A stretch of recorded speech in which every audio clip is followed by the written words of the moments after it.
Dans l'ombre des héros et des civilisations cosmiques, des forces plus anciennes, plus sombres, rôdent. Depuis les tréfonds de l'enfer jusqu'aux recoins oubliés du multiverse, des entités démoniaques observent, attendent et parfois frappent. Ils ne cherchent ni gloire ni justice, ils veulent dominer, corrompre ou simplement voir le monde brûler. Et chacun d'eux pourrait, à lui seul, plonger l'univers Marvel dans un chaos éternel. Aujourd'hui, nous allons plonger dans les ténèbres. Voici 10 démons surpuissants de l'univers Marvel, des forces de destruction dont même les dieux devraient se méfier. Mais juste avant, n'oubliez pas de liker, partager et vous abonner, cela m'aide énormément pour le référencement. C'est parti. Black Earth, le fils des ténèbres. Black Earth est une créature démoniaque née littéralement de la haine et du mal. Il fut créé par Mephisto, l'un des plus puissants seigneurs infernaux de l'univers Marvel, dans la ville corrompue de Criscrone à New York. Ce lieu, imprégné de siècles de péchés humains, meurtres, viols, trahisons, devint le terreau parfait pour donner naissance à une entité démoniaque. C'est là, dans cette concentration d'énergie noire, que Black Earth vit le jour. Créé par Mephisto lui-même à partir de cette énergie maléfique, il n'était pas simplement un démon ordinaire, mais une entité conçue pour hériter de l'enfer. Mephisto voyait en lui un potentiel successeur, une créature qui surpasserait même son propre pouvoir. Il l'éleva dans les ténèbres, lui enseigna les subtilités de la manipulation, du chaos et de la corruption. Mais dès ses premières années, Black Earth montra une volonté propre. Il n'était pas satisfait du rôle que Mephisto lui imposait, être un simple serviteur ou un pantin du mal. Il voulait comprendre l'humanité, explorer le libre arbitre et tester les limites du bien et du mal. Cette curiosité fit naître un conflit profond entre le père et le fils. Au fil du temps, il commença à agir de son propre chef. Il affronta plusieurs héros de l'univers Marvel, notamment Daredevil, Spider-Man et surtout Ghost Rider. Ce dernier, lié au surnaturel, représentait un adversaire symbolique, une âme damnée en lutte contre le mal face à un démon en quête d'indépendance. L'un de leurs affrontements le plus marquant eut lieu dans le royaume de Black Earth, une dimension infernale qu'il avait créée pour échapper à l'influence de Mephisto. Là, il tenta de corrompre Ghost Rider, Wolverine et le Punisher, leur offrant pouvoir et vengeance en échange de leur loyauté. Mais les héros refusèrent, renforçant leur haine de Black Earth envers l'humanité et envers son propre père. Il ne tarda pas à se rebeller contre Mephisto. Il chercha à renverser le roi de l'enfer et à prendre sa place. Utilisant ses pouvoirs de manipulation mentale, de téléportation, d'absorption d'âme et de création d'illusions, il devint un ennemi redoutable. Il mit en œuvre plusieurs plans pour semer le chaos sur Terre et ouvrir des portails vers l'enfer. Malgré ses échecs répétés face aux héros, Black Earth ne fut jamais détruit. Chaque défaite ne faisait qu'accroître sa haine et son ambition. Il devint peu à peu plus qu'un démon, un symbole du mal sans limite, né d'un plan divin, mais de la noirceur du cœur humain. Black Earth possède des pouvoirs surnaturels immenses, force surhumaine, invulnérabilité, régénération, manipulation de la magie noire, contrôle des ombres et des âmes. Il peut aussi voyager entre les dimensions et manipuler la réalité à petite échelle. Mais au-delà de sa puissance, c'est son intellect qui le rend dangereux. Contrairement à d'autres démons brutaux, il est calculateur, rusé et patient. Il sait que le mal le plus efficace est celui qui se glisse doucement dans le cœur des hommes. Black Earth est plus qu'un simple méchant de comics. Il est l'incarnation d'une question. Le mal est-il toujours hérité ou peut-il être choisi?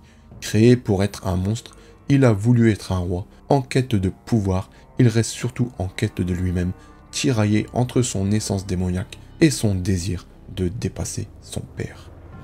Surtur, le fléau de Muspelheim.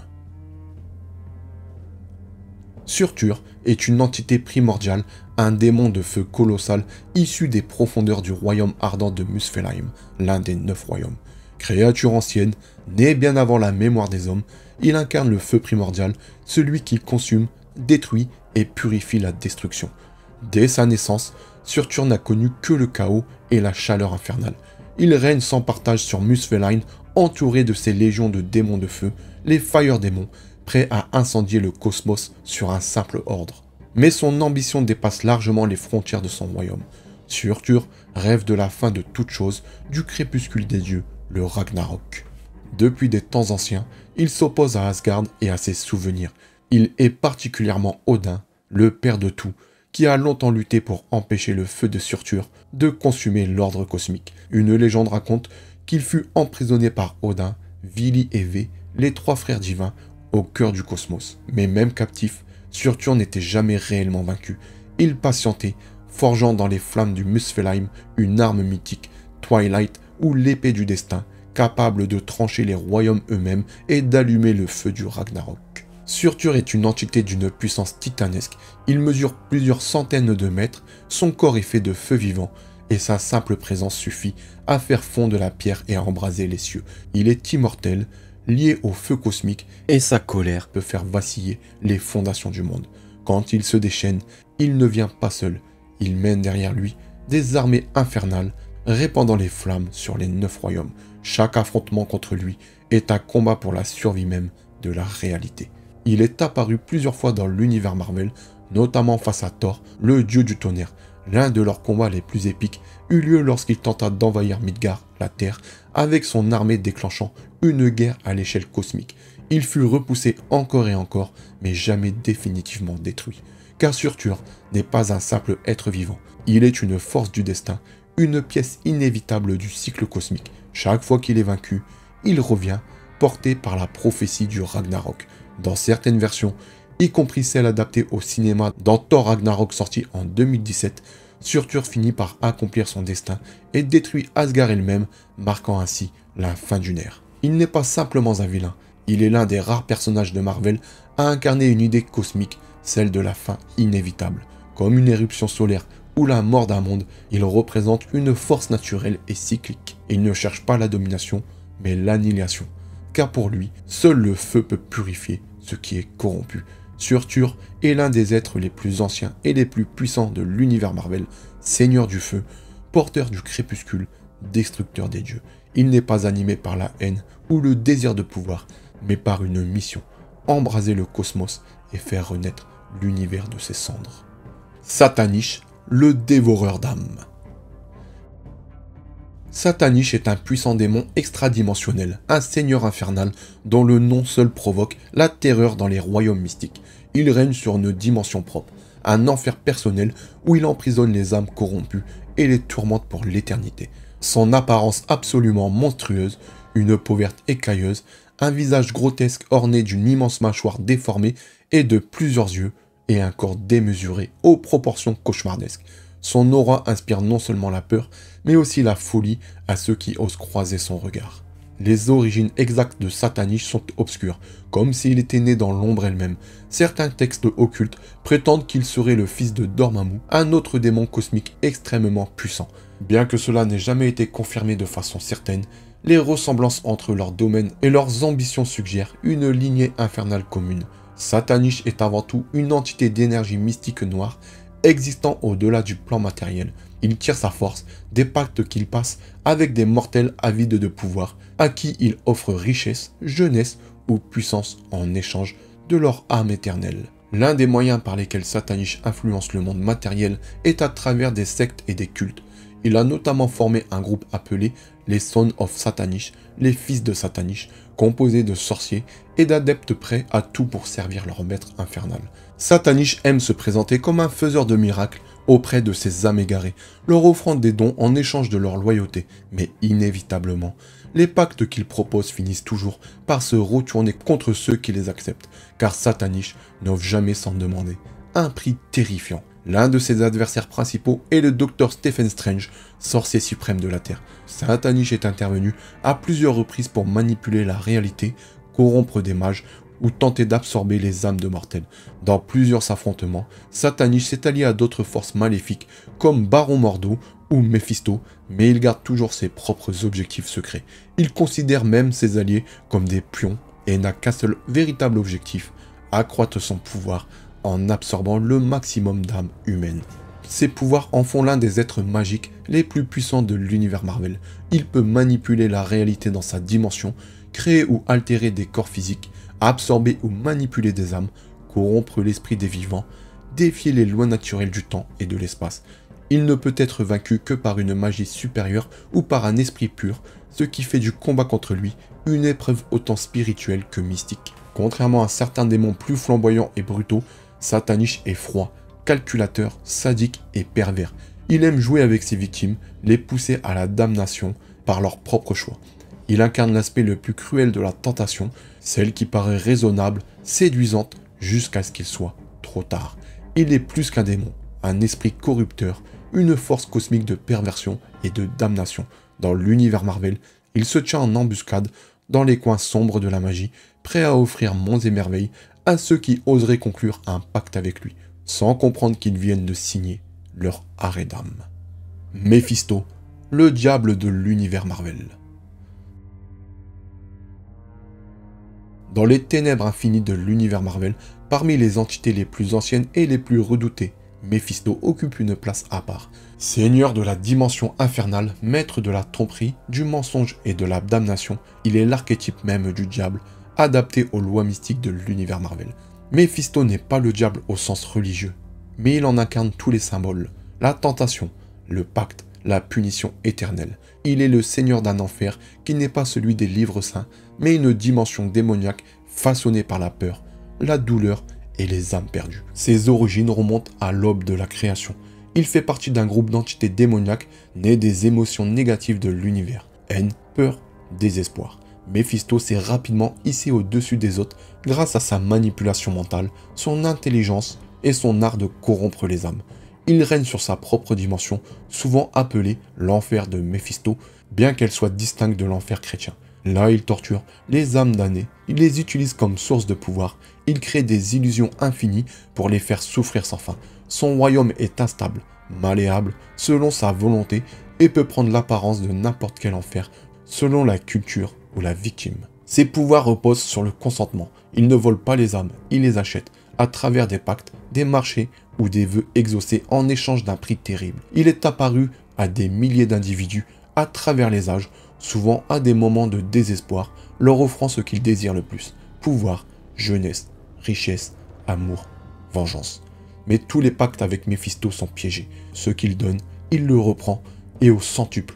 Il prend plaisir à regarder ses victimes se détruire elles-mêmes par leur propre choix. Il est l'un des ennemis les plus insidieux de nombreux héros Marvel. Il est intervenu dans les histoires de Doctor Strange, qu'il a affronté à plusieurs reprises dans le royaume mystique, le Silver Surfer, surfeur d'argent, qu'il a tenté de corrompre pour accéder au pouvoir cosmique, Thor, qu'il a combattu dans des batailles à l'échelle divine, et surtout Ghost Rider, dont il est souvent le créateur ou le geôlier selon les versions. L'un de ses pactes les plus controversés était dans One More Day, où il passe un pacte avec Peter Parker, Spider-Man, pour effacer son mariage avec Mary Jane en échange de la vie de Tante May, un exemple parfait de sa perversion. Il ne voulait pas l'âme de Peter, mais le bonheur qu'il détruisait. Il est une entité cosmique extrêmement puissante. Il peut altérer la réalité dans sa dimension et partiellement dans d'autres, manipuler les esprits, les souvenirs et les perceptions, absorber et contrôler les âmes, créer des illusions et des doubles, changer de forme à volonté et rivaliser avec des entités divines, même s'il reste vulnérable face à des pouvoirs supérieurs et à la magie pure. Ce qui le rend vraiment dangereux, ce n'est pas sa puissance brute, mais sa ruse, sa patience et son génie manipulateur. Méphisto n'agit pas toujours de front. Il tire les ficelles, joue avec le destin des autres et se nourrit du chaos qu'il sème. Il n'a pas de plan unique car il est le mal opportuniste. Il attend la faille, le moment de faiblesse, pour s'infiltrer dans l'âme de ses cibles. Il n'a pas besoin de dominer l'univers. Il lui suffit de voir les gens se condamner eux-mêmes et il est éternellement satisfait. Dormammu, le seigneur de la dimension noire. Dormammu est une entité d'une puissance cosmique presque inégalée, un tyran extradimensionnel dont le nom seul suffit à glacer le sang des sorciers les plus aguerris. Il règne sur un royaume appelé la Dimension Noire, Dark Dimension, un espace au-delà des lois, du temps et de la matière où la magie pure façonne la réalité. Il est l'un des principaux ennemis de Doctor Strange et l'une des forces occultes les plus dangereuses de tout l'univers Marvel. Il est né d'une race d'êtres énergiques purs appelés les Faltines, dans une dimension supérieure. Les Faltines sont faits de feu magique vivant et vivent en harmonie avec l'énergie mystique. Mais Dormammu, dès son origine, s'est montré différent, avide ambitieux et surtout désireux de prendre forme physique pour étendre son pouvoir. Avec sa sœur Umar, Dormammu commit un acte interdit parmi les Faltines. Il consomma de l'énergie mystique sous une forme matérielle, gagnant en pouvoir mais perdant sa pureté originelle. Les Faltines l'exilèrent, lui et Umar, le jugeant corrompu et dangereux. C'est alors qu'il découvrit la dimension noire. Un royaume instable et sans maître. Il l'a conquis, en a pris le contrôle et la transforma à son image, un univers de feu, de chaos et de magie brute. Dormammu n'est pas un simple souverain, il est un conquérant interdimensionnel. Sa mission est claire, étendre sa domination sur toutes les réalités. Il cherche à absorber d'autres dimensions, à plier les sorciers à sa volonté et à effacer le libre arbitre des êtres sensibles au profit d'un ordre imposé par sa magie. Il est vénéré par d'innombrables sectes sur Terre et ailleurs et dispose d'innombrables agents, démons, sorciers corrompus, créatures mystiques, dont l'un des plus connus est Baron Mordo, ennemi juré de Doctor Strange.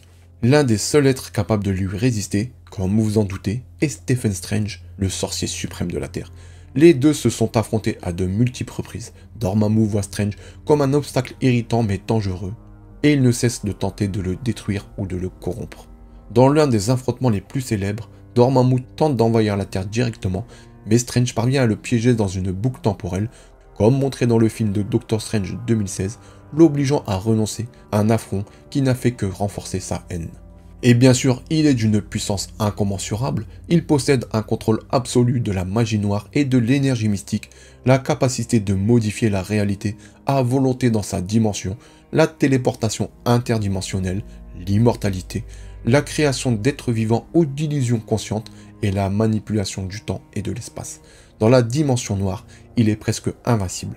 Même en dehors de celle-ci, son pouvoir dépasse celui de la plupart des dieux et entités mystiques connues. Dormammu n'est pas une bête sauvage, il est un calculateur stratège et cruel. Il ne détruit pas par caprice, mais pour bâtir un ordre mystique totalitaire dont il serait le centre.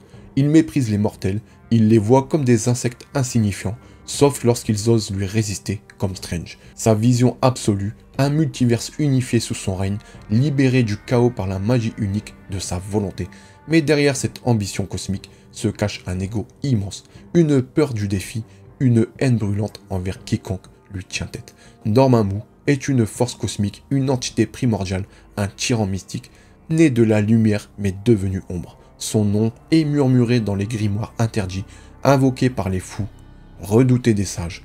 Dans l'univers Marvel, rares sont ceux qui peuvent prétendre lui survivre, et encore moins le défier. Chthon, l'ancien dieu du chaos. Bien avant l'émergence des civilisations, avant même que le temps ne soit mesuré, existait une race de puissants êtres mystiques appelés les anciens dieux. Parmi eux, l'un des plus puissants et des plus redoutés était Chthon, l'incarnation même de la magie noire et du chaos absolu. Chthon n'est pas un démon dans le sens classique, ni un extraterrestre ou une entité cosmique au sens scientifique. Il est une force primordiale, une conscience antique née de la magie brute du monde bien avant l'apparition de l'humanité. Il fut l'un des premiers à maîtriser les arcanes de la magie. Il devint le plus grand sorcier de l'univers de son époque, surpassant tous les autres anciens dieux, mais à mesure qu'il gagnait en pouvoir, il se laissa corrompre par la nature même du chaos magique. Alors que d'autres anciens dieux comme Gaïa choisirent de protéger la Terre, Chthon plongea dans les ténèbres, créant les premières formes de sorcellerie noire, des malédictions et des corruptions mystiques. Il écrivit ses connaissances interdites dans un livre maudit, le Darkhold, ou livre des damnés, un grimoire fait de chair et d'énergie noire, contenant les secrets les plus sombres de la magie. Ce livre deviendra plus tard la source de nombreuses catastrophes à travers les siècles. Craignant l'immense pouvoir de Chthon, les autres anciens dieux se liguèrent contre lui. Il fut finalement banni de la dimension terrestre, exilé dans une réalité parallèle connue sous le nom de Chthonic Realm, une dimension chaotique entre les plans où il attend son retour. Mais avant son exil, il laissa son empreinte sur le mont Wundagore, un sommet mystique en Europe de l'Est. Ce lieu devient un point d'ancrage, un portail potentiel lui permettant de revenir un jour sur Terre. Il plaça une marque mystique et une prophétie.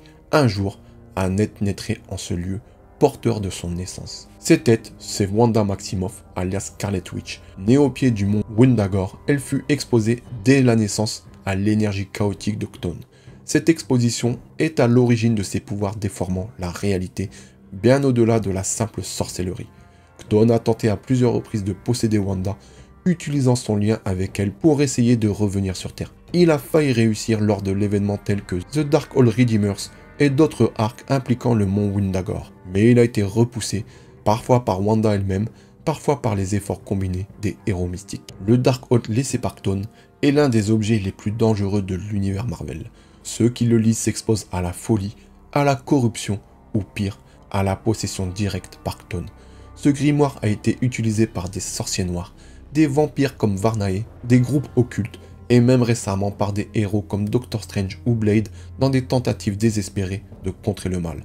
Mais chaque fois qu'il est ouvert, Kton observe, s'approche et tente d'user de ses lecteurs pour briser les murs de sa prison dimensionnelle. Comme il est une entité de niveau cosmique, ses pouvoirs sont une maîtrise absolue de la magie noire, la capacité de posséder des corps mortels, le contrôle du chaos, capable de déformer la réalité, l'omniscience partielle à travers ses écrits et l'immortalité. Son véritable corps est presque indescriptible. Formé d'énergie pure, il ne peut se manifester physiquement que par des portails, des possessions ou des avatars. Kton ne cherche pas seulement à revenir sur Terre. Il veut réécrire la réalité selon les lois du chaos, abolir l'ordre et faire de l'univers un monde de souffrance, de folie et de magie incontrôlée. Il représente un danger au-delà des dimensions et même des entités comme Mephisto ou Dormammu le craignent ou l'évitent. Kton est l'une des plus anciennes et plus pures incarnations du mal mystique dans l'univers Marvel. Invincible mais omniprésent, il observe, attend et murmure à travers les âges. Par ses écrits, il corrompt. Par son nom, il inspire la peur. Et un jour, si les défenses de notre monde tombent, il reviendra. Cyttorak, le seigneur du rubis pourpre.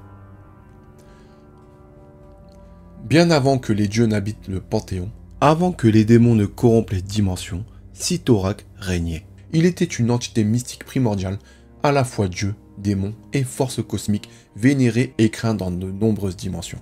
Contrairement à d'autres puissances qui agissent dans les ombres, Cyttorak se veut un dieu apparent, un maître visible et dominateur de la magie brutale. Il est surtout connu comme la source du pouvoir du fléau, Juggernaut, mais son histoire et son influence dépassent de loin ce seul lien. Dans des temps immémoriaux, Cyttorak fut adoré sur Terre comme un dieu, recevant des sacrifices et des prières de culte perdus. Il se nourrissait de la vénération et du chaos, mais il fut finalement chassé et banni de notre dimension, peut-être par une entité rivale ou par les Vincenti, le panthéon mystique supérieur. Exilé, il se réfugia dans une dimension propre, une sorte de royaume mystique hors du temps, fait d'énergie brute et d'obéissance absolue. Là, il décida de laisser une marque durable dans le monde physique, le rubis de Cyttorak. Le rubis de Cyttorak, Crimson Gem of Cyttorak, est un artefact mystique d'une puissance phénoménale. Quiconque le touche devient l'avatar de Cyttorak, investi de sa force et de sa volonté. Cet être devient pratiquement invincible, transformé en une machine de destruction vivante. Le plus célèbre des porteurs de ce pouvoir est Cain Marko, alias le Fléau, Juggernaut, demi-frère de Charles Xavier. Marko trouva le rubis dans un temple perdu en Corée pendant la guerre. En le touchant, il entendit ces mots. Celui qui tient ce rubis est désormais, pour l'éternité, le fléau de Cyttorak. Dès lors, Marko devint le champion du dieu démon, animé par une force magique inarrêtable. Cyttorak est souvent qualifié à la fois de dieu et de démon car il ne respecte aucune morale, aucune hiérarchie divine classique. Il agit selon ses caprices, prétend sa puissance à des mortels s'ils servent ses intérêts ou alimentent son culte. Il est aussi une source de pouvoir mystique, régulièrement invoqué par des sorciers comme Doctor Strange qui utilisent les bandes pourpres de Cyttorak dans leur sort. Cela démontre à quel point il est enraciné dans la structure magique de l'univers Marvel, même chez ceux qui ne le savent pas. La relation entre Cyttorak et ses avatars, en particulier le Fléau, est complexe. Il n'est pas un maître bienveillant, il est jaloux, possessif, colérique. Il exige que son champion soit actif, destructeur, visible. S'il estime que son avatar est trop passif, il peut le punir, le remplacer, voire le détruire. Plusieurs fois, il tente d'abandonner Cain Marko ou de le manipuler pour devenir encore plus brutal. À d'autres moments, il envisage de choisir un nouveau hôte comme Colossus, qui fut brièvement le Fléau dans l'événement Fear Itself. Pour ce qui en est de ses pouvoirs, c'est une entité d'une puissance quasi illimitée. Il possède une force mystique brute incommensurable, le pouvoir de créer ou transformer des avatars, la capacité d'emprisonner ou de dominer les âmes, un contrôle sur des formes de magie physique et dimensionnelle, et une présence symbolique dans les grimoires ou incarnations des sorciers de l'univers Marvel. Dans sa propre dimension, il est absolu, et ses colères peuvent secouer les fondations de la réalité mystique. Cyttorak n'est pas une simple divinité oubliée ni un démon isolé. Il est l'orgueil incarné, un seigneur mystique dont le nom résonne dans les sorts et les malédictions. Il vit à travers ses champions, à travers la peur qu'il inspire et la magie qu'il incarne. Invisible, mais omniprésent, il attend toujours que quelqu'un de digne saisisse à nouveau son rubis et porte sa volonté destructrice à travers les mondes. Kazan, le démon de la damnation silencieuse. Dans les tréfonds de l'enfer, là où même Méphisto regarde avec prudence, il existe des entités démoniaques dont le nom ne figure dans aucun grimoire courant, dont les existences sont effacées des mémoires humaines pour une bonne raison. Kazan est l'une de ces créatures, ancien ange déchu, stratège invincible. Kazan agit non pas par fracas, mais par infiltration, possession et perversion de l'âme. Bien qu'il soit moins célèbre que Méphisto ou Blackheart, Kazan est l'un des démons majeurs liés à l'univers de Ghost Rider et son influence s'étend dans les recoins les plus sombres de la mythologie infernale de Marvel. Il est un démon majeur de l'un des nombreux royaumes infernaux, souvent associés à la hiérarchie de Méphisto, mais possédant ses propres objectifs et ambitions.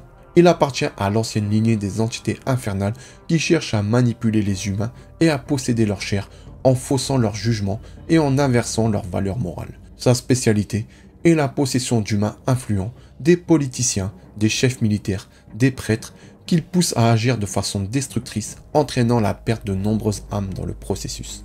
Kazan est principalement connu des lecteurs pour son rôle dans la série Ghost Rider, notamment durant la période scénarisée par Garth Ennis dans les années 2000. Dans cette histoire, Kazan conclut un accord avec le comte Gustave, un magnat du pétrole paralysé qui cherchait désespérément à remarcher. Ce dernier contacta Kazan par le biais de rituels occultes et en échange de la restauration de sa mobilité, exigea de Gustave qu'il l'aide à s'échapper de l'enfer et à en établir un nouveau sur Terre. Considérant l'humanité comme inférieure, Gustave accepta avec empressement. Avec l'aide de sa secrétaire Jemina Catmint, il exécuta les ordres de Kazan, notamment en sacrifiant les membres de son propre conseil d'administration. Kazan utilisa les restes pour se construire une forme physique. Son retour sur Terre ne passa pas inaperçu. L'archange Ruth et le traqueur de démons Os furent envoyés pour l'arrêter, tandis que Malaki libéra Ghost Rider de l'enfer pour contrecarrer sans le savoir les plans de Kazan. Ce dernier utilisa une énorme foreuse ensorcelée pour percer le noyau de la Terre dans le but d'ouvrir un portail qui libérerait les démons dans le monde. Alors que son armée émergeait, Ghost Rider, Ruth et Os arrivèrent à Gustave Petrolum. Ruth et Os combattirent tandis que Ghost Rider affrontait Kazan et détruisait son corps. Horrifié par son rôle, Catmint força Gustave à interpréter l'hymne du rappel, renvoyant Kazan et ses troupes en enfer. Ruth surprit Catmint par la suite, la forçant à lâcher le fauteuil roulant de Gustave, l'envoyant en enfer. De retour dans les ténèbres, Ghost Rider était désorienté. Malaki apparut, déclarant que personne, ange, démon, ni même Dieu, ne pouvait sauver une âme damnée. Mais il révéla par inadvertance son alliance avec Kazan. Ruth furieuse arracha les ailes de Malaki, le rendant mortel. Ghost Rider reprit son châtiment éternel, entraînant désormais Malaki avec lui chaque nuit. Ce qui rend Kazan encore plus complexe, c'est qu'il n'agit pas sans ennemis, même dans le monde démoniaque. Il est considéré comme un traître par d'autres puissances infernales. Cela montre que Kazan, malgré sa puissance, ne joue pas dans un seul camp. Il trahit, manipule, ment, même aux autres démons. Son objectif n'est pas seulement la domination, mais l'anéantissement de l'équilibre entre bien et mal, afin de régner sur le chaos pur. Il possède plusieurs capacités démoniaques typiques, mais avec des nuances particulières. Possession d'autres humains, y compris les enfants, manipulation mentale subtile et progressive, projection astrale, y compris dans les rêves, régénération et immortalité démoniaque, une résistance extrême à la magie céleste et une influence sur les lieux maudits ou consacrés qu'il peut souiller. Bien qu'il ne soit pas une entité de combat brut comme Zarathos ou Blackheart, Kazan est dangereux par sa ruse, son infiltration et sa capacité à déstabiliser l'âme humaine. Pour conclure, Kazan est un démon de l'ombre, une entité qui préfère se cacher derrière les masques humains, pousser les autres à se condamner eux-mêmes et frapper au moment où les âmes sont les plus fragiles. Il incarne une forme de mal insidieuse, froide et perverse, loin du spectacle flamboyant d'autres seigneurs infernaux. S'il est moins connu, c'est parce qu'il veut l'être. Kazan ne cherche pas la gloire, il cherche le silence, la discrétion et la destruction totale de la frontière entre le ciel et l'enfer. Astéroth, l'ombre du néant. Astéroth se décrivait comme une entité née du chaos primordial, un être façonné par les premières convulsions de la création elle-même. Elle ne se disait pas seulement fille du vide, elle se proclamait les cris et le sang de l'univers, un écho vivant de la douleur cosmique originelle. Certains la considéraient comme une ancienne d'envergure cosmique, d'autres comme une entité mineure mais extraordinairement dangereuse. Dans tous les cas, elle n'était pas faite pour exister. Il y a des éons, Astéroth fut capturé par les siens, d'autres entités primordiales, effrayées par son pouvoir incontrôlable. Ils l'enfermèrent dans une dimension maudite, une sorte d'enfer cosmique conçu pour contenir les pires formes de vie, des êtres de destruction pure, de haine consciente. Les civilisations oubliées, comme celle de l'ère iborienne, auraient peut-être invoqué son nom en des temps où la peur portait encore des visages mythologiques. Pour ceux qui ne savent pas, l'ère iborienne, c'est une ère fictive que l'on retrouve souvent dans les comics et animés, un peu comme celle dans Conan le Barbare. Reprenons. Des millénaires plus tard, un portail fut accidentellement rouvert. Stardust, héros de Galactus, tenta d'utiliser cette prison comme dépotoir dimensionnel pour y envoyer Beta Ray Bill. Mais au moment de franchir la faille, une tentacule surgit des profondeurs et attaqua le Corbinite. J'aime toujours préciser, vous savez, donc le Corbinite, c'est la race de Beta Ray Bill comme nous sommes des êtres humains. En se libérant par la force, Bill arracha un morceau de cette chose, un fragment d'Astéroth, qui réussit à s'échapper à travers la brèche. Comprenant l'ampleur de la menace, Stardust tenta immédiatement de l'anéantir, mais échoua. Astéroth était libre, même partiellement, et cela suffisait pour provoquer l'effondrement. Elle ne tarda pas à révéler ses intentions, anéantir l'ordre universel, infecter les galaxies par le chaos, jusqu'à dévorer l'univers, puis le multiverse et finalement le mégaverse tout entier. Son objectif ultime, trôner seul sur les cendres de toute structure cosmique. Son pouvoir bien qu'accompli grandissait à chaque instant. Elle se nourrissait de tout, matière, énergie, esprit. Beta Ray Bill et Stardust furent incapables de l'arrêter. Même un trou noir créé en désespoir de cause échoua. Elle en manipula la gravité comme un jouet. Dominant ses adversaires, Astéroth tenta de s'emparer du méta-orbe de Bill, un artefact lié à l'essence corbinite. Mais l'intervention inattendue de Ryan Alpha inversa la situation, projetant Astéroth et Stardust à l'intérieur du trou noir. Loin d'être détruite, Astéroth survécut en fusionnant avec le méta-orbe. À l'intérieur, elle dévora les âmes corbinites qui s'y trouvèrent, assimilant leurs connaissances, leur biologie et leur culture. De cette union naît une nouvelle entité, Rayon Oméga, une version corbinite d'Astéroth aussi puissante qu'implacable. Lorsqu'elle émergea des cendres d'Asgard, elle affronta à nouveau Beta Ray Bill, bien décidée à l'effacer et à récupérer ce qui lui avait volé, sa puissance, son autorité, sa revanche. Dans un ultime acte de résistance, Bill canalisa l'équivalent de l'attaque divine des Asgardiens, le God Blast, et frappa de plein fouet cette nouvelle incarnation d'Astéroth, la désintégrant apparemment. Mais Astéroth ne meurt jamais, elle revient toujours. Elle réapparaît sous sa forme originale et montra à nouveau l'étendue de ses capacités. Gravité contrôlée, elle pouvait altérer les lois gravitationnelles, inverser les champs de force, manipuler la masse elle-même. L'endurance absolue, elle encaissa sans broncher un coup direct du Stormbreaker au visage, riant devant l'assaut. Seul un tir surprise de Stardust parvient à l'assommer brièvement. Capable aussi d'absorption cosmique, elle se nourrissait de matière stellaire, engloutissait des planètes entières, voire des systèmes entiers, et même l'univers s'il le fallait. Ghost Rider, le vengeur de l'enfer. Dans les ténèbres qui abordent l'univers Marvel, il existe une flamme que même les enfers redoutent. Une flamme qui ne brûle pas pour détruire, mais pour juger. Cette flamme habite un homme maudit, une légende vivante, Ghost Rider, l'esprit de vengeance. Sous cette apparence démoniaque, squelette en feu chevauchant une moto infernale, se cache Johnny Blaze, un cascadeur prêt à tout pour sauver ce qu'il aime, quitte à damner son âme. Johnny Blaze était un jeune acrobate motocycliste, fils adoptif du cascadeur Crash Simpson. Lorsqu'il apprit que Crash était atteint d'un cancer incurable, Johnny chercha désespérément un moyen de le sauver. Dans un moment de folie désespérée, il conclut un pacte avec le démon Mephisto, offrant son âme en échange de la vie de son père adoptif. Mais comme toujours avec Mephisto, le marché était piégé. Crash Simpson mourut tout de même, non pas d'un cancer, mais dans un accident de cascade, et Johnny, trompé et piégé, devint l'hôte d'un esprit infernal lié au démon Zarathos, une entité ancienne assoiffée de vengeance. La nuit venue, et lorsque la colère bouillonnait, Johnny se transformait en Ghost Rider, une créature surnaturelle au crâne enflammé, chevauchant une moto infernale, traquant les âmes coupables. Il n'était pas un simple démon incontrôlable, il était l'arme d'une justice divine tordue, un juge des vivants et des morts. Son pouvoir principal, le regard de la pénitence. Le regard de la pénitence forçait les criminels à revivre toutes les souffrances qu'ils avaient infligées à autrui, brûlant leurs âmes à jamais. Johnny Blaze lutta longtemps pour garder le contrôle, tentant de faire le bien malgré l'entité infernale qui brûlait en lui. Il affronta des démons, des sorciers, des vampires et même des héros Marvel qu'il jugeait coupables. L'histoire de Ghost Rider ne s'arrête pas à Johnny Blaze. La malédiction se transmet, parfois par choix, parfois par accident. Danny Ketch, un jeune homme new-yorkais, devint Ghost Rider en touchant une moto mystique. Sa version était liée à un autre esprit, mais partageait la même mission de vengeance.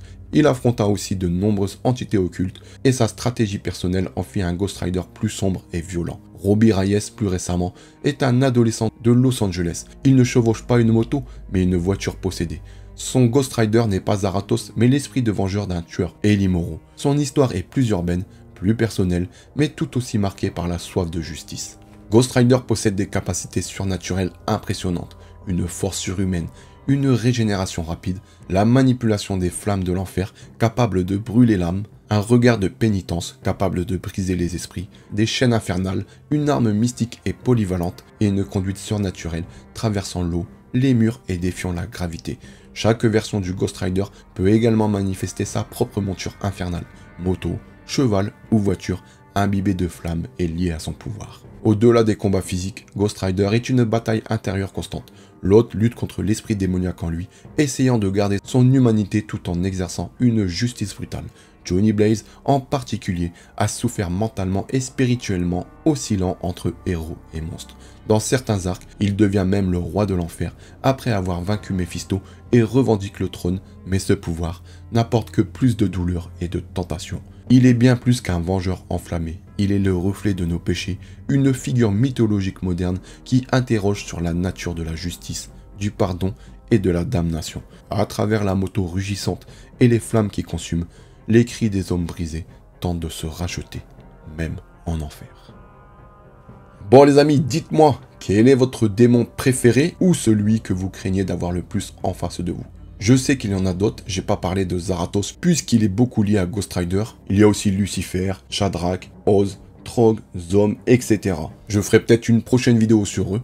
En tout cas, j'espère que celle-ci vous aura plu. Si c'est le cas, n'oubliez pas de liker et de vous abonner. Cela m'aide énormément pour le référencement et me donne beaucoup de motivation et de force. Et sur ces quelques mots, nous on se retrouve très bientôt pour une nouvelle vidéo. En attendant, prenez soin de vous et de vos familles. Peace out.